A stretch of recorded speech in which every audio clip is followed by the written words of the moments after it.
This evening, Ghana observes International Women's Day. President Ali noted that it is observed on March 8th for a specific reason. 3 men were killed in a horrific accident on Demerara's west coast. A deal for US $190 million to commence the building of the Linden to Maburu Road will be inked within the next month. In the region, Peru Prime Minister pushes for a vote of confidence for new ministers, and internationally, women in Iraq struggle to recover from years of ISIL abuse. Greetings and welcome to another edition of Channel 2 Headline News Updates. I am Bibi Bacchus. Thank you for joining us. Today, the world celebrates International Women's Day. This day is celebrated on March 8th annually to commemorate women's social, political, and economic achievements throughout the years. It is also a day when women from around the world come together to celebrate one another and rally for equal treatment and representation. This year, International Women's Day is being observed under the theme Gender Equality Today for a Sustainable Tomorrow. This year's campaign is represented by the Break the Bias hashtag and calls on people to work together. A world that is equitable, inclusive, and free from bias and discrimination, so the playing field is leveled for women moving forward. During a press conference on Sunday, President Mohamed Ali stated that there is a reason why International Women's Day is commemorated on this specific day. That is because of the value that women bring to our society and our country. This is because of the role, the integral role women play in building societies and building country. And I just want to salute all women in Guyana, the region and around the world for their strength of character, for their dignity, the honor, the pride, the simplicity in which they go about every day, changing lives, changing countries, and changing communities. I think all of us, and I speak on behalf of all of us in this room here, owe it to women, whether they are mothers, our sisters, our grandmothers, our aunts. We owe it to women, whether they're our wife and so on. We owe it to women everywhere to celebrate not their contribution. Contribution is a minimal approach at looking at this, but celebrating their integral role in the development and integration of societies. To celebrate International Women's Day 2022, the Ministry of Education is relaxing the rules surrounding what is acceptable hairstyle choices. Students and teachers are encouraged to celebrate Hair Freedom Day by wearing their hair loose and unsecured today. Afros, braids, curls, or whatever hairstyle, if any, makes them feel the most beautiful, confident, and focused. The US $190 million contract to begin construction of the Linden to Maburu Road will be signed within the next month. This was announced by Dr. Ashni Singh, Senior Minister in the Office of the President with responsibility for finance, during an outreach to several communities in Region 9 over the weekend. The project is being implemented by the Government of Guyana with support from the Caribbean Development Bank. The project is also receiving financial support from the Government of the United Kingdom through a grant provided under the Caribbean Infrastructure Partnership Fund. The new road will be in addition to the 32 bridges slated for the construction from Karupukari to Letem at a cost of $4 billion. Dr. Singh noted that the tendering process for that project is at an advanced stage. Quote, "It means that immediately connectivity will be improved once the bridges are completed. Once construction starts, jobs will be created and economic activities will be generated for all the communities along the alignment of that road." End of quote. Following the completion of the road and bridges, the government will move to complete the construction of the entire Linden to Letem Road, which will improve connectivity between Georgetown and Region 9. Months after the controversial Natural Resource Fund Act became law on December 30, 2021, Ghana's President, Dr. Mohamed Ali, has nominated 3 of its board of directors, a step that has sparked outrage among a few. The nominated individuals: Dunstan Barrow, a former PNC Member of Parliament; Hamley Case, former Guyana High Commissioner to the United Kingdom and non-resident ambassador to France and Russia, and Clement Sealy, former Commissioner General of the Ghana Revenue Authority. However, the nominees' opponents argued that the administration utilizes its majority in the National Assembly to deny opposition nominees a seat on the board of the Natural Resource Fund. Christopher Ram, a chartered accountant, and Vincent Adams, a former head of the Environmental Protection Agency, were the nominees from the opposition. Responding to the claim made, President Ali, after a press conference on Sunday at the State House, said he has no issues with the opposition nominees, but the parliamentary process must be respected.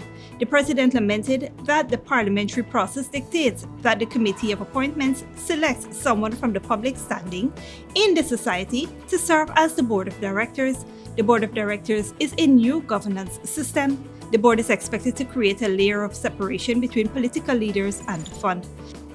Stick around after the break. 3 men were killed in a horrific accident on the west coast of Demerara. And favorite, caught on CCTV stealing a student's cell phone, appeared in the magistrate's court.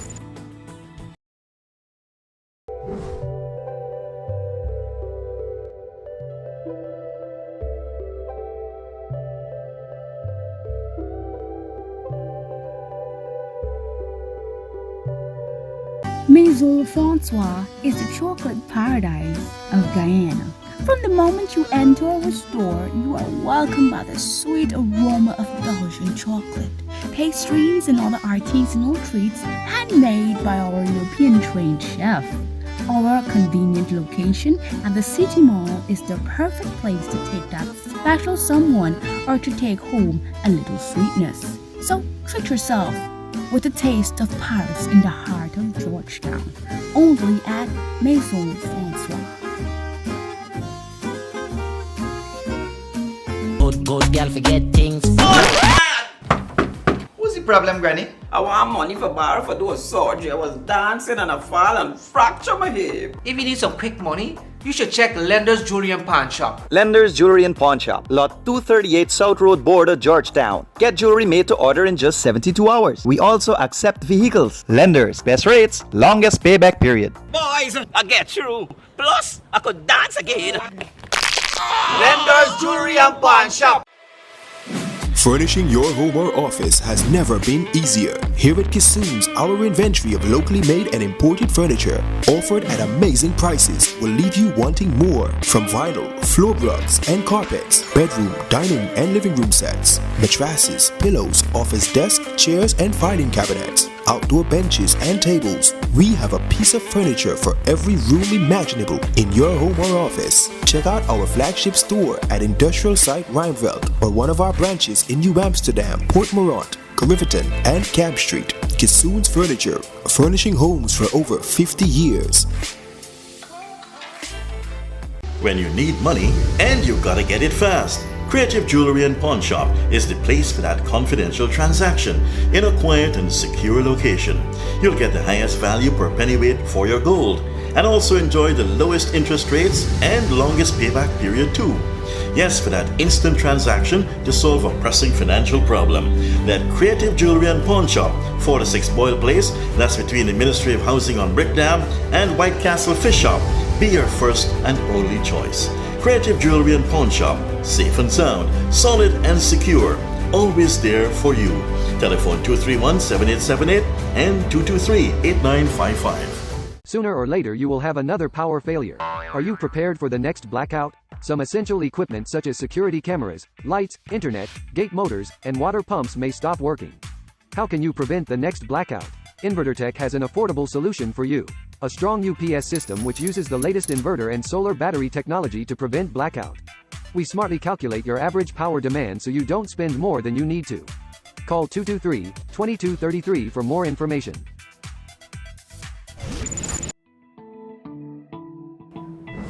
Welcome back. 3 men are now dead while several others are injured following a horrific accident on the De Willem Public Road, West Coast Demerara on Monday, March 7th. The 3 men who lost their lives in the deadly crash are 23-year-old Carlito Gobin of De Willem, 41-year-old fisherman Kiram Rampersad of Zeeburg, West Coast Demerara, and 44-year-old Ayub Mohammed, a fisherman of Metamir Zorg, West Coast Demerara. According to a police report, around 9:35 p.m., motorcar PVV 1051, driven by 19-year-old Aaron Ambikar of Tushin Housing Scheme, East Bank Essequibo, was racing with another motorcar along the D. Willem Road when he lost control and crashed into a parked SUV. The motorcar then crashed into the Sharmila Harikissoon Sports Bar, where the three now dead men were standing.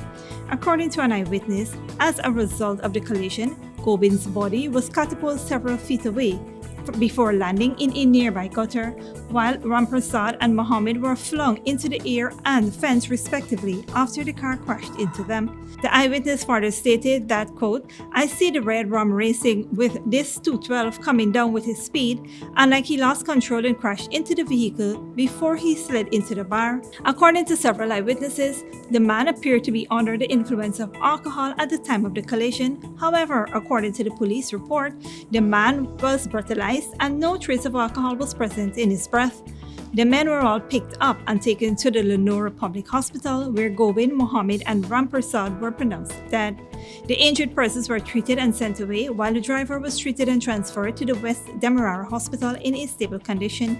He remains on the police guard. The bodies of the deceased are all at the Ezekiel's funeral home, awaiting a post-mortem examination as investigations continue. Meanwhile, as news of the fatal accident spread, Minister of Home Affairs Rupert Ben paid a visit to the scene and extended his condolences to the grieving families. He said, quote, "It is a tragedy. We can't help but emphasize again the issues as it relates to speeding on the roads, particularly by the younger demographic, male, and speeding associated with drinking. I want to encourage persons who use the roadways to use it in a very responsible manner, particularly young drivers, young men," end of quote. The young man, caught on CCTV cameras stealing his cell phone at Carmichael Street, Georgetown from a Bishop's High School student back in January, appeared at the Georgetown Magistrates Court on Monday, March 7, 2022. Orin Favorite appeared before Magistrate Sherada Isaacs Marcus and pleaded not guilty to the charge, which alleged that on January 20, 2022, at Carmichael Street, Georgetown, he stole a victim's cell phone valued at over $30,000. According to reports, on the day of the incident, the student was standing outside of her school on Carmichael Street with her classmates when Favorite grabbed her smartphone. CCTV cameras in the area captured the incident. The court prosecutor objected to Favorite being released on bail since he is before the court for similar crimes. The magistrate upheld the prosecutor's objection and remanded Favorite to prison until March 20, 2022. Favorite is currently before the court on 2 armed robbery charges, and in 2017, he was sentenced to 5 years imprisonment for snatching a woman's gold chain. The Guyana Fire Service is currently investigating the circumstances that led to a fire that destroyed a building at Lot 271 Public Road, Lusignan, east coast of Demerara on Monday, March 8. The fire department was made aware of the fire around 8:55 p.m. and water tenders from Albertown, Campbellville, and Melanie fire stations were immediately dispatched to the East Coast location. The structure involved was a 2-storied wooden and concrete building owned by Joseph Mohammed and occupied by Jamuldin Mohammed as a welding shop. As a result of the fire, the building and its contents were destroyed. However, the fire was contained to just the one building. Investigations are ongoing to determine what caused the fire. The Guyana Fire Service repeats its calls for the appropriate fire prevention and response measures to be put in place to avoid the loss of private and public buildings and to avoid the risk of injury and loss of lives. Don't go away after the break. Peru Prime Minister pushes for a vote of confidence for new ministers, and Ukrainians call for foreign fighters in war with Russian forces. But before that, here's the bridge retraction schedule.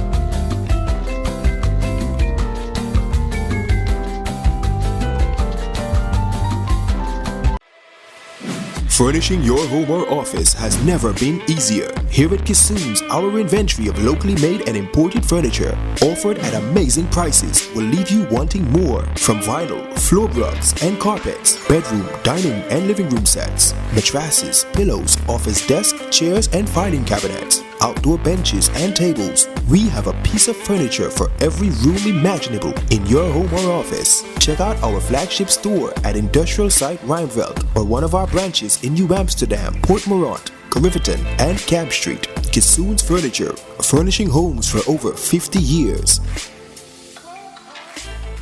Good girl forget things. What's the problem, Granny? I want money for borrow for do a surgery. I was dancing and I fall and fracture my hip. If you need some quick money, you should check Lender's Jewelry and Pawn Shop. Lender's Jewelry and Pawn Shop, Lot 238 South Road Border, Georgetown. Get jewelry made to order in just 72 hours. We also accept vehicles. Lender's, best rates, longest payback period. Boys, I get through. Plus, I could dance again. Lender's Jewelry and Pawn Shop. Maison Francois is the chocolate paradise of Guyana. From the moment you enter our store, you are welcomed by the sweet aroma of Belgian chocolate, pastries and other artisanal treats handmade by our European-trained chef. Our convenient location at the City Mall is the perfect place to take that special someone or to take home a little sweetness. So treat yourself with a taste of Paris in the heart of Georgetown, only at Maison Francois. Sooner or later you will have another power failure. Are you prepared for the next blackout? Some essential equipment such as security cameras, lights, internet, gate motors, and water pumps may stop working. How can you prevent the next blackout? InverterTech has an affordable solution for you. A strong UPS system which uses the latest inverter and solar battery technology to prevent blackout. We smartly calculate your average power demand so you don't spend more than you need to. Call 223-2233 for more information. When you need money and you gotta get it fast, Creative Jewelry and Pawn Shop is the place for that confidential transaction in a quiet and secure location. You'll get the highest value per pennyweight for your gold and also enjoy the lowest interest rates and longest payback period too. Yes, for that instant transaction to solve a pressing financial problem.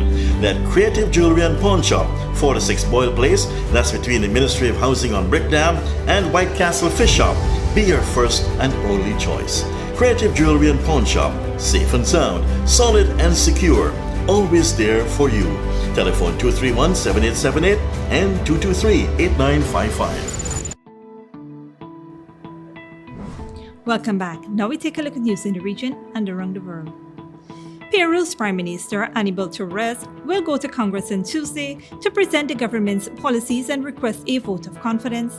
Many politicians in the country are under investigation, including the president, and that may complicate Torres' chances. Al Jazeera's Marina Sanchez reports. It's the fourth cabinet in 7 months. The government awaits congressional approval on Tuesday, but it won't be easy. Some lawmakers say they will not give the new ministers a vote of confidence unless Prime Minister Aníbal Torres makes changes. Starting with firing the new health minister, Hernán Condori, a doctor accused of corruption and lack of experience that has doctors and nurses demanding his resignation. And some of President Pedro Castillo's ministers and closer circle of advisors are being investigated for corruption. Given the accumulation of allegations for the moral health of the Republic, the President should come to Congress to answer our questions about all this.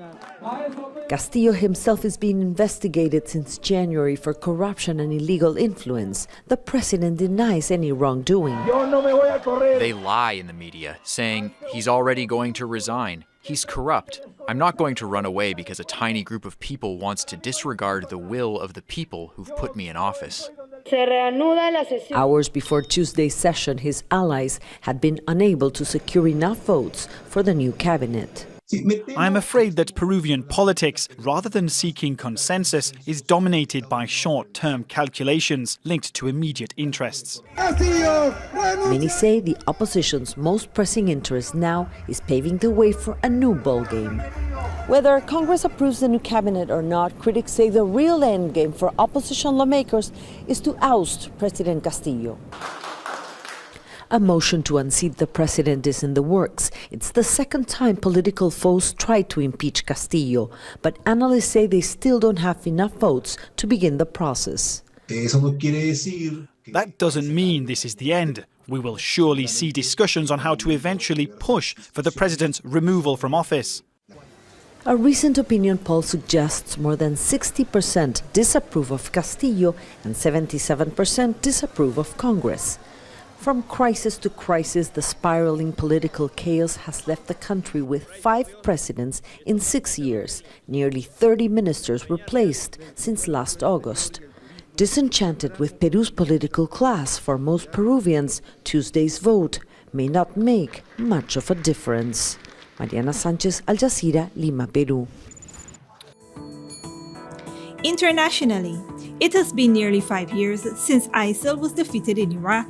But women who were raped and tortured are still struggling to rebuild their lives. A warning, some of you may find this report disturbing. Al Jazeera's Usama bin Javid reports.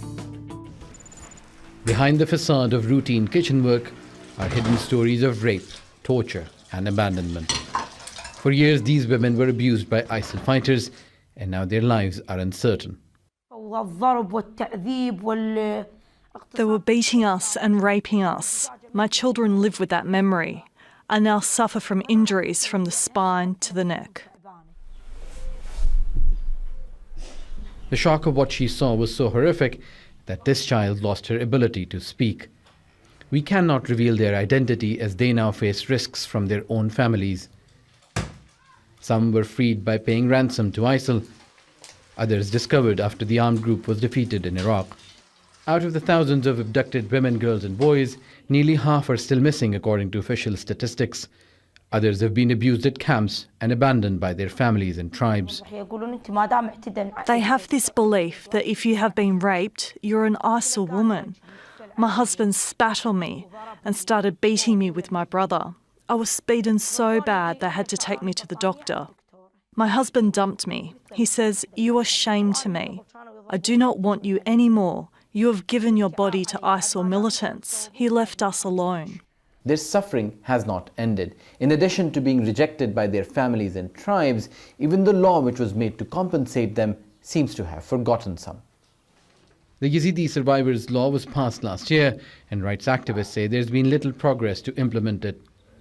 It's focused on the Yazidi minority community, which suffered some of the worst atrocities. But the law fails to include other ISIL victims, including Shia and Sunni Arab women.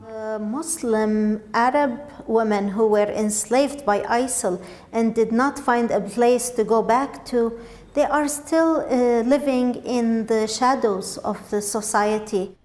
UNAR's organization runs separate shelters for Yazidi and other survivors. All of them, she says, face societal challenges. Not less than 10,000 women were the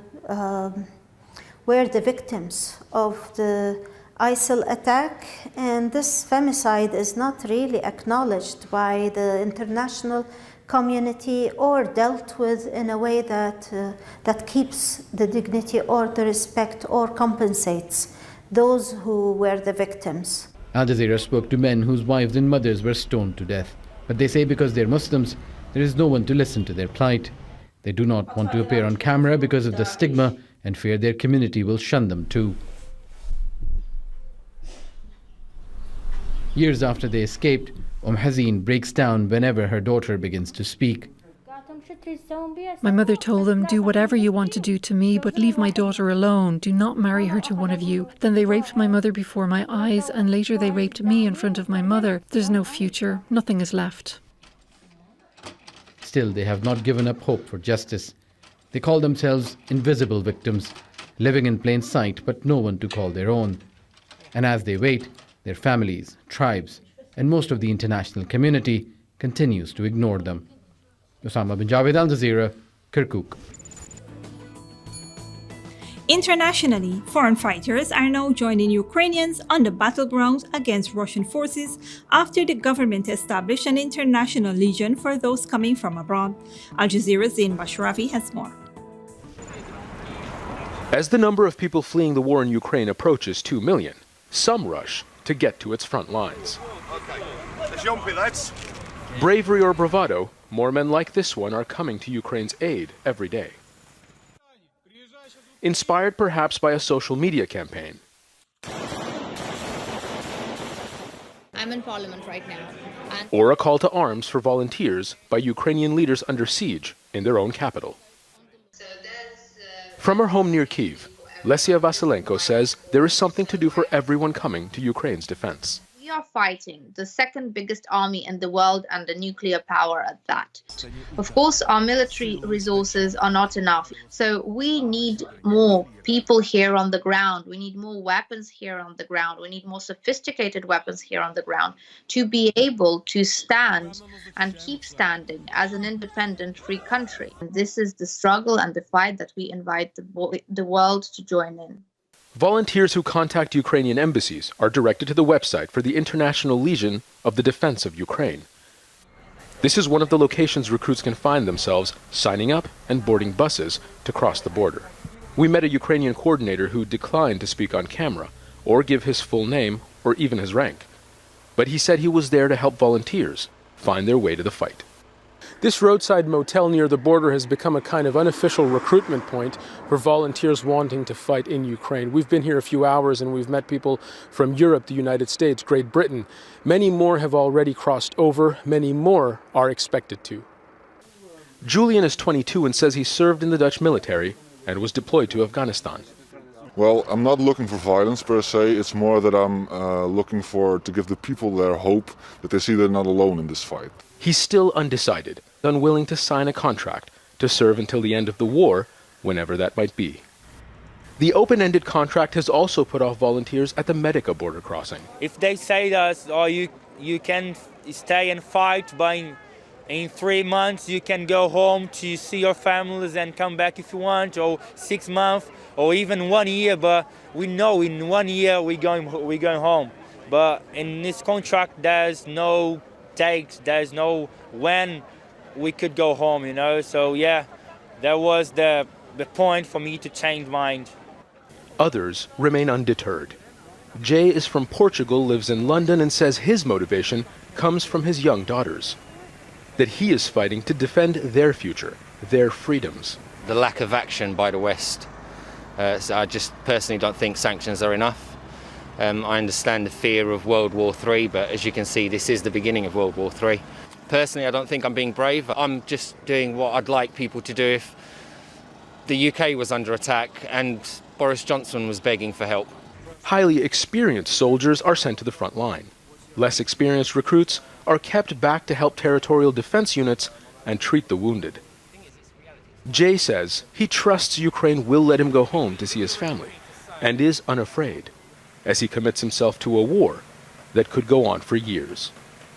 Zain Basravi, Al Jazeera, at the Ukraine border in eastern Poland.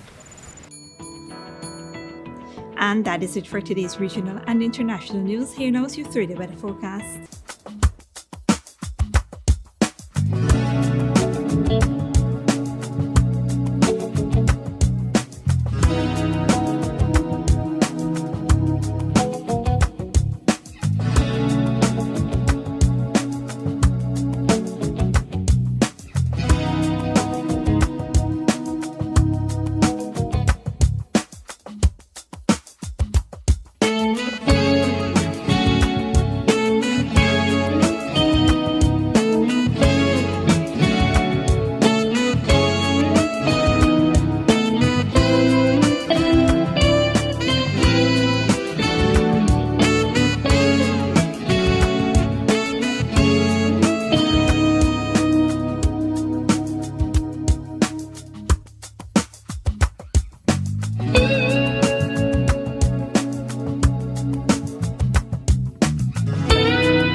that is all for this edition of Channel 2 Headline News Update.